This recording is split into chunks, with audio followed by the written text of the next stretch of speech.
वालेकुम students. Accounting information system के हमने 2 टॉपिक्स को डिस्कस किया था। आज हम थर्ड टॉपिक जो है वो डिस्कस करने जा रहे हैं चैप्टर नंबर 1 से ही। वो टॉपिक है ऑर्गेनाइजेशनल स्ट्रक्चर। ठीक है, ये जो टॉपिक है ऑर्गेनाइजेशनल स्ट्रक्चर का, इसमें हम स्टार्ट से जो है वो ओवरव्यू लेंगे डिफरेंट तरह के ऑर्गेनाइजेशनल स्ट्रक्चर्स का, बिजनेस सेगमेंट्स का, और उसके बाद जो है वो हम जो हमारा मेन टॉपिक होगा इसमें वो हम जंप करेंगे इंफॉर्मेशन टेक्नोलॉजी फंक्शन के ऊपर। लेकिन उसको अंडरस्टैंड करने से पहले आपको एक ऑर्गेनाइजेशन के ओवरऑल सेगमेंट्स का पता होना ज़रूरी है। तो देखें, ऑर्गेनाइजेशन स्ट्रक्चर जो है वो क्या होता है। आपने जो है फर्स्ट चैप्टर में ओबी में ऑर्गेनाइजेशनल के स्ट्रक्चर्स के बारे में एक चैप्टर डिस्कस किया होगा, जिसमें आपने देखा होगा कि ऑर्गेनाइजेशन का स्ट्रक्चर जो है वो रिस्पॉन्सिबिलिटी अथॉरिटी की डिस्ट्रीब्यूशन के बारे में बता रहा होता है कि किस तरीके से ऑर्गेनाइजेशन का स्ट्रक्चर डेवलप किया जाता है, जिसमें कुछ लोगों के पास अथॉरिटी होती है, कुछ लोग सबऑर्डिनेट होते हैं जिनके पास रिस्पॉन्सिबिलिटी होती है। जो लोग रिस्पॉन्सिबल हैं वो अपनी वर्किंग, अपनी परफॉर्मेंस अपर लेवल मैनेजमेंट को पहुंचाते हैं, एंड अपर लेवल मैनेजमेंट जो है वो बजट रिपोर्ट्स की फॉर्म में या ऑर्डर रिपोर्ट्स की फॉर्म में अपने ऑर्डर्स जो है वो अपनी अथॉरिटी को एक्सरसाइज करते हुए लोअर लेवल तक पहुंचाती है। तो इस तरीके से ऑर्गेनाइजेशन का एक स्ट्रक्चर डेवलप होता है जिसमें रिस्पॉन्सिबिलिटी एंड अथॉरिटी की डिस्ट्रीब्यूशन जो है वो प्रॉपर तरीके से की जाती है। तो इस रिस्पॉन्सिबिलिटी, अथॉरिटी और अकाउंटेबिलिटी के फंक्शंस को ये डिपेंड करता है इंफॉर्मेशन नीड्स के ऊपर। क्योंकि देखें, अगर एक पर्सन ने अपनी अथॉरिटी निभानी है तो उसके लिए उसको पास इंफॉर्मेशन नेसेसरी होनी चाहिए जिसके थ्रू वो अपनी अथॉरिटी को यूज़ करते हुए ऑर्डर पास कर सके। इसी तरह अगर सबऑर्डिनेट्स ने अपनी रिस्पॉन्सिबिलिटी फुलफ़िल करनी है तो उन्हें सर्टेन टाइप ऑफ इंफॉर्मेशन की ज़रूरत होगी अपनी रिस्पॉन्सिबिलिटी को फुलफ़िल करने के लिए। तो ये जो रिस्पॉन्सिबिलिटी अथॉरिटी की डिस्ट्रीब्यूशन है, इसको ये ज़रूरी है, इसमें डिफरेंट तरह की इंफॉर्मेशन नीड्स की ज़रूरत होती है। तो इसको अंडरस्टैंड करने के लिए सबसे पहले हमारे लिए अंडरस्टैंड करना इंपॉर्टेंट है बिज़नेस सेगमेंट्स का, कि बिज़नेस सेगमेंट्स क्या होते हैं। तो बिज़नेस ऑर्गेनाइजेशंस जो हैं वो अपने आप को डिफरेंट सेगमेंट्स में डिवाइड कर लेती हैं ताकि स्पेशलाइजेशन ऑफ लेबर को अचीव कर सकें और अपने रिसोर्सेज को बेटर तरीके से एलोकेट कर सकें। तो ऑर्गेनाइजेशंस जो हैं वो अपने आप को जियोग्राफिकल सेगमेंट लोकेशन के लिहाज से सेगमेंटेशन करती हैं, कि मसलन कुछ ऑर्गेनाइजेशंस ऐसी होती हैं जो कि पूरी कंट्री में जिनके ऑपरेशंस होते हैं, वहाँ पे उन्हें अपने आप को जियोग्राफिकली जो है वो सेगमेंट करना होता है कि डिफरेंट एरियाज़ के लिहाज से, कि भाई हम लाहौर में है, इस्लामाबाद में है, कराची में है, ये है जियोग्राफिकल सेगमेंटेशन। फिर प्रोडक्ट लाइन होती है कि कुछ कंपनीज ऐसी होती हैं जो डिफरेंट तरह की प्रोडक्ट्स में डील कर रही होती हैं, वो अपनी सेगमेंटेशन प्रोडक्ट के इर्द गिर्द करती हैं। कि मसलन अगर प्रॉक्टर एंड गैम्बल है तो शैम्पू उनकी एक प्रोडक्ट है, सोप उनकी प्रोडक्ट है, फेस वॉश उनके प्रोडक्ट हैं। तो सपोज़ करें वो अपने इन प्रोडक्ट्स को सेपरेट कर लेती हैं और अपने अलग अलग डिपार्टमेंट इसके बना लेती हैं। तो ये प्रोडक्ट लाइन सेगमेंटेशन है। फिर है बिजनेस फंक्शनल सेगमेंटेशन। ऑर्गेनाइजेशंस में बहुत ज़्यादा इन है और ऑलमोस्ट सारी ऑर्गेनाइजेशन इसको यूज़ करती हैं। ये है डिफरेंट तरह के डिपार्टमेंट्स फंक्शंस के लिहाज से जो आप सुनती हैं, accounting department, marketing department, production department, finance department, ये फंक्शनल सेगमेंटेशन कहलाती है। तो नॉर्मली ज़्यादातर ऑर्गेनाइजेशंस जो हैं वो फंक्शनल सेगमेंटेशन को यूज़ करती हैं, इसलिए हमारा टॉपिक ऑफ कंसर्न भी फंक्शनल सेगमेंटेशन होगा। फंक्शनल सेगमेंटेशन को जो है मैं आपको ज़्यादा बेटर तरीके से एलैबोरेट करती हूँ फिगर 1-2, क्योंकि आपने इसकी इतनी डिटेल मेंशन नहीं करनी। फंक्शनल सेगमेंटेशन जो है वो क्या होती है कि जब एक ऑर्गेनाइजेशन अपने रिसोर्सेज के लिहाज से, ठीक है, जो फंक्शंस परफॉर्म करते हैं डिफरेंट लोग, डिफरेंट डिपार्टमेंट्स, उस लिहाज से जब अपने बिजनेस को डिपार्टमेंट्स में कन्वर्ट कर देती है, तो ये जो है ये फंक्शनल सेगमेंटेशन कहलाती है। मसलन एक ऑर्गेनाइजेशन जो है वो मटेरियल, लेबर, कैपिटल, इंफॉर्मेशन, ये 4 मेन रिसोर्सेज हैं एक ऑर्गेनाइजेशन के। अब इन रिसोर्सेज को मैनेज करने के हिसाब से, इन रिसोर्सेज की एलोकेशन के हिसाब से जब एक ऑर्गेनाइजेशन अपने डिफरेंट डिपार्टमेंट्स बना लेगी तो ये फंक्शनल सेगमेंटेशन कहलाएगी। रिसोर्सेज के लिहाज से जो हम सेगमेंटेशन करते हैं वो फंक्शनल सेगमेंटेशन कहलाती है। तो देखें, मटेरियल एक रिसोर्स है, मटेरियल मोस्ट इंपॉर्टेंट रिसोर्स है क्योंकि ये बेस है आपकी ऑर्गेनाइजेशन का। अगर मटेरियल नहीं होगा तो लेबर, कैपिटल का कोई फ़ायदा नहीं। तो मटेरियल के लिए आपके जो डिपार्टमेंट्स हैं वो इन्वेंट्री मैनेजमेंट डिपार्टमेंट होता है, production department, marketing department, distribution department, 4 department हैं जो मटेरियल को, रिसोर्स को हैंडल करते हैं। उसके बाद लेबर डिपार्टमेंट है, लेबर रिसोर्स है जिसके लिए पर्सोनल या HR डिपार्टमेंट होता है। फाइनेंशियल कैपिटल रिसोर्स है जिसके लिए फाइनेंस डिपार्टमेंट रिस्पॉन्सिबल होता है। इन्फॉर्मेशन एक रिसोर्स है जिसके लिए accounting and information technology department जो है वो रिस्पॉन्सिबल है। अब देखें कि मटेरियल के लिए जो 4 डिपार्टमेंट्स हैं, inventory management, production, marketing, distribution, इनको बारी बारी डिस्कस किया है। सबसे पहला डिपार्टमेंट है इन्वेंट्री मैनेजमेंट। नाम से आपको पता चल रहा है ऐसा डिपार्टमेंट जो कि मटेरियल इन्वेंट्री को प्लान करेगा, कंट्रोल करेगा। आपको पता है जो मैन्युफैक्चरिंग ऑर्गेनाइजेशंस होती हैं उन्हें एक सर्टेन लेवल ऑफ इन्वेंट्री अपने पास मेंटेन करना होता है, सेफ्टी स्टॉक मेंटेन करना होता है कि उनकी प्रोडक्शन जो है वो डिले ना हो जाए। तो इस मकसद के लिए जो मटेरियल मैनेजमेंट डिपार्टमेंट होता है वो डिफरेंट तरह के फंक्शंस परफॉर्म करता है। ये 3 स्टेप्स में लिखे हुए हैं। फर्स्ट फंक्शन है परचेजिंग, कि ये रिस्पॉन्सिबल होता है इन्वेंट्री ऑर्डर करने के लिए वेंडर से। जब इन्वेंट्री एक रीऑर्डर पॉइंट तक पहुंच जाती है, ठीक है, तो इस केस में फिर मटेरियल मैनेजमेंट डिपार्टमेंट का काम होता है कि इन स्टॉक लेवल्स को मॉनिटर करना और उसके बाद फ़ौरन से वेंडर को ऑर्डर प्लेस करना मज़ीद इन्वेंट्री मंगवाने के लिए। तो परचेजिंग इनका फंक्शन है। फिर रिसीविंग, जब इन्होंने परचेजिंग कर ली, अब उस इन्वेंट्री ने जब पहुंचना है तो आपने उसको रिसीव करना है। जब रिसीव करना है तो उसकी काउंटिंग करनी है, उसकी कंडीशन को चेक करना है, प्रॉपर तरीके से जो है वो रिकॉर्डिंग करनी है अपने रजिस्टर में। उसके बाद नंबर 3 है स्टोर, कि जब आपने रिसीव कर लिया तो रिसीव करके अब आपने अपनी ऑर्गेनाइजेशन में एक प्रॉपर लोकेशन पे उसको स्टोर करना है। तो स्टोर रूम जो है वो ये मकसद सर्व करता है और स्टोर कीपर जो है वो बाकायदा एक रजिस्टर में, स्टोर लेजर में इन्वेंट्री के रिकॉर्ड्स को मेंटेन करता है। ठीक है, अब ये देखें कि ये मटेरियल मैनेजमेंट डिपार्टमेंट 3 तरह के टास्क कर रहा है, purchasing, receiving end store keeping. ठीक है, उसके बाद प्रोडक्शन डिपार्टमेंट आ जाता है। प्रोडक्शन डिपार्टमेंट वो डिपार्टमेंट है जो इन रॉ मटेरियल्स को परचेज करेगा, ठीक है, और रॉ मटेरियल को जो है वो लेगा और उसके बाद इस रॉ मटेरियल को कन्वर्ट करेगा फिनिश प्रोडक्ट्स में। ठीक है, रॉ मटेरियल पे लेबर एसेट्स को अप्लाई करके इन फिनिश्ड प्रोडक्ट्स में कन्वर्ट करेगा। तो प्रोडक्शन डिपार्टमेंट की जो है वो 2 तरह की एक्टिविटीज़ हैं, primary manufacturing activities and secondary manufacturing activities. Primary manufacturing activities जो हैं वो एक्टिविटीज़ हैं जो कि रॉ मटेरियल को शेप करती हैं, असेंबल करती हैं और उन्हें कन्वर्ट करती हैं फिनिश प्रोडक्ट्स में। और उसके बाद सेकेंडरी या प्रोडक्शन सपोर्ट एक्टिविटीज़ वो एक्टिविटीज़ हैं जो प्राइमरी मैन्युफैक्चरिंग एक्टिविटीज़ को सपोर्ट करती हैं ताकि वो एफिशिएंटली एंड इफेक्टिवली काम अपना परफॉर्म कर सकें। तो ये सपोर्ट एक्टिविटीज़ कौन कौन सी होती हैं? इनमें प्रोडक्शन प्लानिंग है कि प्रोडक्शन को प्रॉपर तरीके से प्लान करना कि हमें मटेरियल कितना चाहिए, लेबर एंड मशीनरी कितनी हमने जो है वो अपनी नीड्स के अकॉर्डिंगली लगानी है। ठीक है, कितने हमारे सेल्स ऑर्डर हैं, कितनी हमने फिनिश गुड्स इन्वेंट्री जो है वो तैयार करनी है। क्वालिटी कंट्रोल जो है इसका फंक्शन है जिसमें इन्होंने ये देखना होता है कि मैन्युफैक्चरिंग प्रोसेस जो है उसमें सारे पॉइंट्स पे क्वालिटी प्रोडक्शन जो है वो हो, क्वालिटी स्टैंडर्ड्स के अकॉर्डिंगली हमारी प्रोडक्शन जो है वो तैयार हो। एंड नंबर 3 है मेंटेनेंस फंक्शन, जो कि ये काम परफॉर्म करता है कि मशीनरी और मैन्युफैक्चरिंग फैसिलिटी को रनिंग ऑर्डर में रखता है, यानी कि मेंटेन रखता है। अगर कोई सर्विसिंग रिपेयर वगैरह की ज़रूरत पड़ गई है तो ये काम जो है परफॉर्म करता है, ओल्ड मशीनरी को रिप्लेस करता है। तो देखिए प्रोडक्शन डिपार्टमेंट के 2 मेन फंक्शन है, प्राइमरी मैन्युफैक्चरिंग जिसमें रॉ मटेरियल को फिनिश गुड्स में कन्वर्ट किया जाता है, एंड प्रोडक्शन सपोर्ट एक्टिविटीज़ जिसमें production planning, quality control and maintenance activities शामिल है। अब देखें मटेरियल मैनेजमेंट डिपार्टमेंट हो गया, प्रोडक्शन डिपार्टमेंट हो गया। अब मटेरियल रिसोर्स से रिलेटेड 3rd डिपार्टमेंट है मार्केटिंग डिपार्टमेंट। जब प्रोडक्ट तैयार हो गई तो अब उस प्रोडक्ट की मार्केटिंग करनी होती है, तो मार्केटिंग डिपार्टमेंट जो है वो मार्केटिंग फंक्शन परफॉर्म करेगा, प्रोडक्ट की प्रमोशन करेगा, एडवर्टाइजिंग करेगा, मार्केट रिसर्च करेगा और इस तरीके से प्रोडक्ट को फेमस बनाने में, उसकी मार्केटिंग एंड प्रमोशन करने में अपना रोल प्ले करेगा। फिर डिस्ट्रीब्यूशन फंक्शन आ जाता है, प्रोडक्ट की मार्केटिंग होगी, एडवर्टीजमेंट होगी, तो ये मोस्ट इंपॉर्टेंट क्रिटिकल स्टेप है जिसमें आपने प्रोडक्ट को डिस्ट्रीब्यूट करना है, आपको सेल्स ऑर्डर आ गए, अब आपने इन ऑर्डर्स को फुलफ़िल करना है, शिपमेंट करनी है और मर्चेंडाइज को या गुड्स को प्रॉपर कस्टमर के प्लेस तक पहुंचाना है। ठीक है, वेयर हाउस में रखना है, पैकेजिंग करनी है। ठीक है, तो डिस्ट्रीब्यूशन में ये सारी एक्टिविटीज़ शामिल हैं और डिस्ट्रीब्यूशन डिपार्टमेंट ये एक्टिविटीज़ परफॉर्म करता है। अब देखें मटेरियल के 4 फंक्शंस हमने डिस्कस कर लिए। मटेरियल रिसोर्स को 4 फंक्शनल डिपार्टमेंट्स हैंडल करते हैं, material management department, production department, marketing department and last one is distribution department. आपने इनके कॉन्सेप्ट्स को अंडरस्टैंड करना है, इसमें कोई रट्टा मारने वाली ज़्यादा चीज़ नहीं।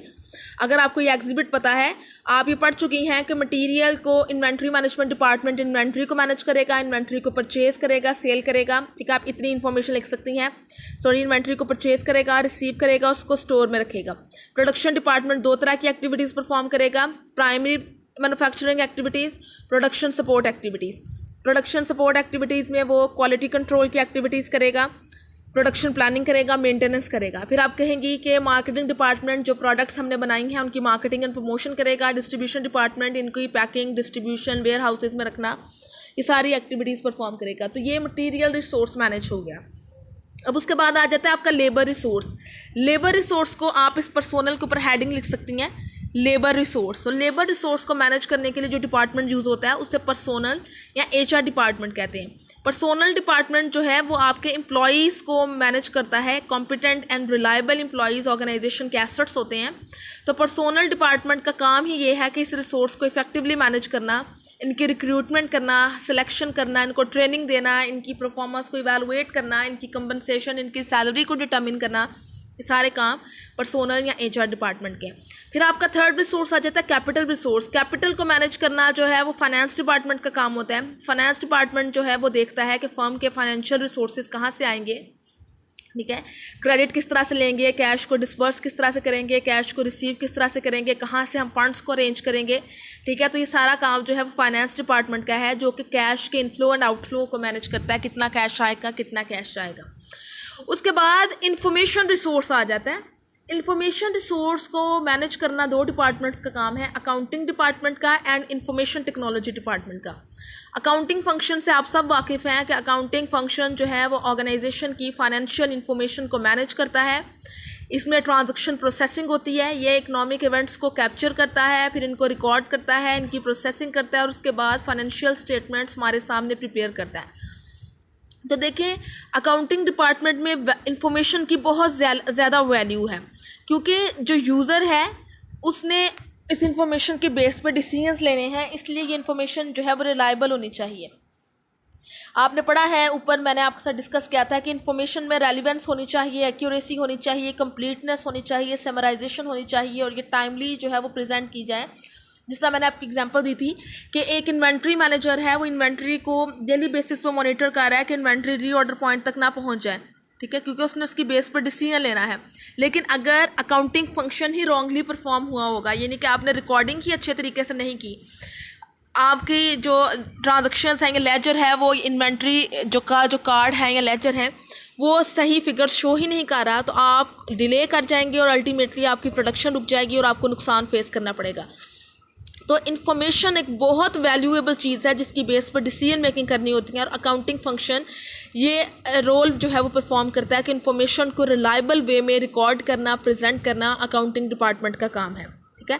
और अकाउंटिंग डिपार्टमेंट इस सारे काम को परफॉर्म करते हुए इंडिपेंडेंट होना चाहिए। मींस कि अकाउंटिंग डिपार्टमेंट की इंफॉर्मेशन रिलायबिलिटी डिपेंड करती है उसकी इंडिपेंडेंस के ऊपर, कि वो सेपरेट और इंडिपेंडेंट किस्म की अपनी एक्टिविटीज़ परफॉर्म करें जो कस्टडी ऑफ फिजिकल रिसोर्सेज से सेपरेट हो। आपने ऊपर देखा है कि इन्वेंट्री जब परचेज़ की जाती है, रिसीव की जाती है या फिर उसको स्टोर रूम में रखा जाता है, तो ये परचेजिंग डिपार्टमेंट का या फिर इन्वेंट्री मैनेजमेंट डिपार्टमेंट का काम है। यानी कि इन्वेंट्री की फ़िज़िकल कस्टडी उनका काम है, लेकिन उसकी प्रॉपर रिकॉर्डिंग अकाउंटिंग डिपार्टमेंट का काम है। तो यही बात की गई है कि अकाउंटिंग डिपार्टमेंट बाकी डिपार्टमेंट से सेपरेट हो, इंडिपेंडेंट वे में अपनी फंक्शनिंग परफॉर्म करे, कोई दूसरा डिपार्टमेंट उसके काम के अंदर इंटरफेरेंस ना करे, ठीक है। काम एसेट्स जो है वो किसी और डिपार्टमेंट में जाते हैं, लेकिन उसकी रिकॉर्डिंग अकाउंटिंग डिपार्टमेंट करता है। मसलन अगर देखें मार्केटिंग डिपार्टमेंट को कंप्यूटर की ज़रूरत है, तो एसेट वहाँ गया है, लेकिन उसकी प्रॉपर रिकॉर्डिंग वाउचिंग किसने करनी है? अकाउंटिंग डिपार्टमेंट ने करनी है। तो इसलिए अकाउंटिंग डिपार्टमेंट ने इंफॉर्मेशन प्रोवाइड करनी होती है, जो कि एक मोस्ट इंपॉर्टेंट रिसोर्स है ऑर्गेनाइजेशन का। इसलिए अकाउंटिंग डिपार्टमेंट पे सारा बर्डन है इस रिलायबल इंफॉर्मेशन को प्रोवाइड करने का, और इस मकसद के लिए अकाउंटिंग डिपार्टमेंट इंडिपेंडेंट हो और अपनी एक्टिविटीज़ जो है वो सेपरेटली एंड इंडिपेंडेंटली जो है वो परफॉर्म करें। उसके बाद इंफॉर्मेशन टेक्नोलॉजी फंक्शन एक दूसरा डिपार्टमेंट है जो कि इंफॉर्मेशन के साथ डील करता है। अकाउंटिंग डिपार्टमेंट तो अकाउंटिंग का काम इन्फॉर्मेशन को प्रोवाइड करना, उसकी प्रॉपर रिकॉर्डिंग करना है, लेकिन इंफॉर्मेशन टेक्नोलॉजी डिपार्टमेंट वो डिपार्टमेंट है जो कि इंफॉर्मेशन को इंफॉर्मेशन टेक्नोलॉजी के थ्रू यानी कि ऑटोमेटेड तरीके से परफॉर्म करेगा। अब देखें कि इंफॉर्मेशन टेक्नोलॉजी डिपार्टमेंट में दो तरह की प्रोसेसिंग्स होती हैं, सेंट्रलाइज्ड डाटा प्रोसेसिंग और उसके बाद है डिस्ट्रीब्यूटेड डाटा प्रोसेसिंग। पहले हम डिस्कस करेंगे सेंट्रलाइज्ड डाटा प्रोसेसिंग को। मैं आपको बताती चलूँ कि जब तक इंफॉर्मेशन टेक्नोलॉजी का एरा नहीं था, अकाउंटिंग का सारा काम जो है वो मैनुअल तरीके से परफॉर्म होता था। रजिस्टर बनते थे, journal, ledger, trial balance, financial statements. लेकिन अब अकाउंटिंग एंड आईटी दो डिपार्टमेंट हो गए हैं जो कि मिलकर इस इंफॉर्मेशन को मैनेज करते हैं। अकाउंटिंग डिपार्टमेंट का काम वही है कि इन्होंने प्रॉपर वाउचर्स को देखना है, जर्नल्स में रिकॉर्डिंग करनी है, ठीक है, लेजर में पोस्टिंग करनी है। लेकिन इसके साथ साथ इंफॉर्मेशन टेक्नोलॉजी फंक्शन बड़ा इंपॉर्टेंट रोल प्ले करता है कि ये आपको ऑटोमेटिक तरीके से डाटा की प्रोसेसिंग करने में हेल्प आउट करता है। तो डाटा को प्रोसेस करना जो है वो बहुत आसान हो गया है। इनपुट को गैदर करना और उसके बाद जब उस इनपुट पे डिफरेंट तरह की टेक्निक्स लगा के आप उसको प्रोसेस करके इंफॉर्मेशन में कन्वर्ट करते हैं। तो इंफॉर्मेशन टेक्नोलॉजी फंक्शन इस मामले में अकाउंटिंग डिपार्टमेंट को असिस्ट करता है। अब आप कंप्यूटर में ट्रांजैक्शंस को रिकॉर्ड करते हैं, जर्नल बनाते हैं, तो ऑटोमेटिकली आपका ledger, trial balance and financial statements बन जाती हैं। तो ये है data processing. Information technology department ने आपकी डाटा प्रोसेसिंग बहुत आसान कर दी है।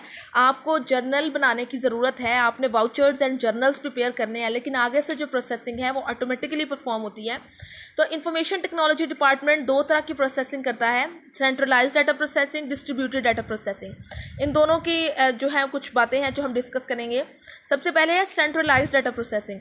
सेंट्रलाइज्ड डाटा प्रोसेसिंग एक ऐसा मॉडल है जिसमें डाटा प्रोसेसिंग एक सेंट्रल लोकेशन पे वन और मोर लार्जर कंप्यूटर्स परफॉर्म करते हैं। यानी कि ऑर्गेनाइजेशन अपने एक सेंट्रल लोकेशन पे एक रूम जो है वो स्पेसिफाई कर देती है जिसमें बड़े लार्जर पावरफुल किस्म के कंप्यूटर्स होते हैं जो सारी ऑर्गेनाइजेशन के डाटा को प्रोसेस करते हैं। ठीक है, इसमें ये होता है कि हर डिपार्टमेंट, चाहे मार्केटिंग डिपार्टमेंट है, फाइनेंस डिपार्टमेंट है, प्रोडक्शन डिपार्टमेंट है, अकाउंटिंग डिपार्टमेंट है, डिस्ट्रीब्यूशन डिपार्टमेंट है, हर डिपार्टमेंट को इन्फॉर्मेशन की ज़रूरत होती है। मार्केटिंग डिपार्टमेंट को मार्केटिंग करने के लिए अपना डाटा चाहिए, प्रोडक्शन डिपार्टमेंट को इन्वेंट्री से रिलेटेड डाटा चाहिए, अकाउंटिंग डिपार्टमेंट को अपनी journal, ledger, trial balance prepare करने के लिए अपना डाटा चाहिए, डिस्ट्रीब्यूशन डिपार्टमेंट को जो प्रोडक्ट्स ने डिस्ट्रीब्यूट होना है, शिप होना है, उसका डाटा चाहिए, फाइनेंस डिपार्टमेंट को कैश इनफ्लो आउटफ्लो का पता होना चाहिए। तो सेंट्रलाइज्ड डाटा प्रोसेसिंग जो है वो एक सेंट्रल लोकेशन पे इन सारे डिपार्टमेंट्स के डाटा को स्टोर करके रखता है। जिस डिपार्टमेंट को जिस इंफॉर्मेशन की ज़रूरत होती है उसको वो डाटा, वो इन्फॉर्मेशन प्रोवाइड कर दी जाती है। इसे कहते हैं सेंट्रलाइज्ड डाटा प्रोसेसिंग। आपको फिगर 19 नज़र आ रहा है, आप देख रहे हैं आईटी डिपार्टमेंट दरमियान में है, उसके इर्द गिर्द सारे डिपार्टमेंट हैं, एरोस शो कर रहे हैं कि डाटा जा रहा है, डाटा आ रहा है। ठीक है, यानी कि डाटा जब मार्केटिंग डिपार्टमेंट आईटी डिपार्टमेंट को भेजेगा तो वो डाटा प्रोसेस होकर मार्केटिंग डिपार्टमेंट के पास पहुंच जाएगा वापस। तो इस तरीके से देखें, जो खाली एरो हैं वो डाटा को शो कर रहे हैं, जो फील्ड एरो हैं वो इन्फॉर्मेशन को शो कर रहे हैं। ठीक है, और जो सेकंड फील्ड एरो है वो ये बता रहा है कि जितने आईटी डिपार्टमेंट जितनी आपके लिए सर्विसेज परफॉर्म करेगा, यानी कि आपके डाटा को प्रोसेस कर रहा है, उस पर उसकी जितनी कॉस्ट आएगी वो कॉस्ट उस डिपार्टमेंट को चार्ज कर दी जाती है। यानी सपोज करें कि मार्केटिंग डिपार्टमेंट के डाटा को हैंडल करने के लिए आईटी डिपार्टमेंट की मंथ की 500 कॉस्ट जो है वो लग रही है, तो ये 500 कॉस्ट वो मार्केटिंग डिपार्टमेंट को सेंड करेगा कि आप अपनी मार्केटिंग कॉस्ट के अंदर इसको शामिल करें। ठीक है, तो ये सेंट्रलाइज्ड डाटा प्रोसेसिंग है। सेंट्रलाइज्ड डाटा प्रोसेसिंग में जो है वो आईटी डिपार्टमेंट जो है वो डिफरेंट तरह के फंक्शंस परफॉर्म करता है। उसमें सबसे पहले है डाटाबेस एडमिनिस्ट्रेशन। डाटाबेस एडमिनिस्ट्रेशन ये है कि आप देख रहे हैं कि डाटा एक सेंट्रल लोकेशन पे सारा स्टोर हो रहा है। ठीक है, तो इसलिए एक पर्सन होता है, एक इंडिपेंडेंट ग्रुप होता है जिसे हम डाटाबेस एडमिनिस्ट्रेशन कहते हैं, जिसकी सारी रिस्पॉन्सिबिलिटी होती है इस डाटाबेस को मैनेज करने की, इसकी सिक्योरिटी मेंटेन करने की, कि ये डाटा जो है वो सिक्योर फॉर्म में मेंटेन रहे। उसके बाद डाटा प्रोसेसिंग होती है।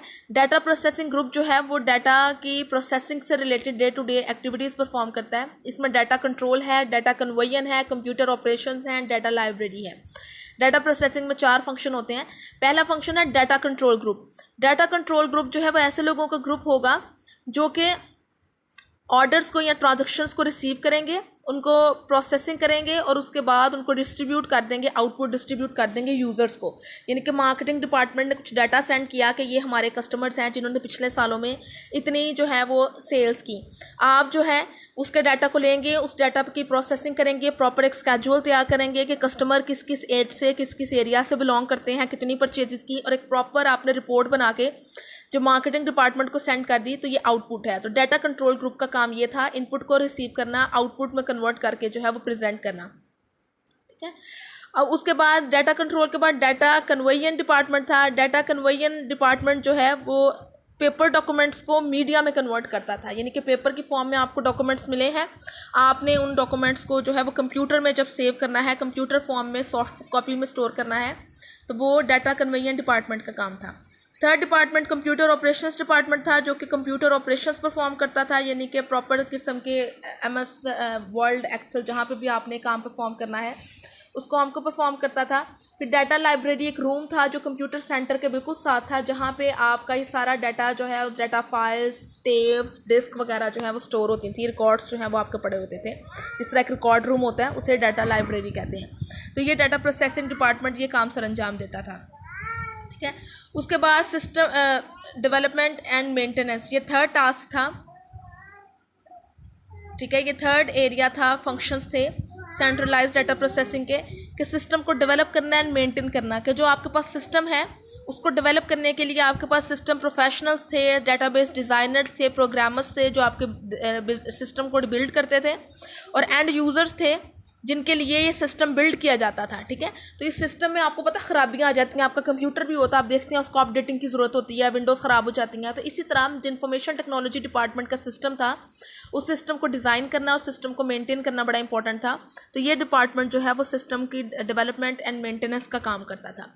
तो सेंट्रलाइज्ड डाटा प्रोसेसिंग में एक सेंट्रल लोकेशन पे एक आईटी डिपार्टमेंट ऑर्गेनाइजेशन के सारे डिपार्टमेंट के डाटा को मैनेज करता था, डाटा को प्रॉपर्ली एडमिनिस्टर किया जाता था, डाटा की प्रोसेसिंग की जाती थी, जो कि डाटा कंट्रोल ग्रुप होता था, डाटा कन्वर्जन ग्रुप होता था, कंप्यूटर ऑपरेशंस ग्रुप होता था, डाटा लाइब्रेरी ग्रुप होता था जो डाटा की प्रोसेसिंग में अपना रोल प्ले करते थे, और उसके बाद system development and maintenance group होता था जो सिस्टम की डेवलपमेंट एंड मेंटेनेंस के लिए रिस्पॉन्सिबल होता था, कि सिस्टम को प्रॉपर तरीके से डेवलप किया जा सके यूज़र की नीड्स के अकॉर्डिंगली, और इसके साथ साथ सिस्टम को अपडेट या बिल्ड या मेंटेन जो है वो किया जा सके। तो ये थी centralised data processing. Distributed data processing को हम कल डिस्कस करेंगे।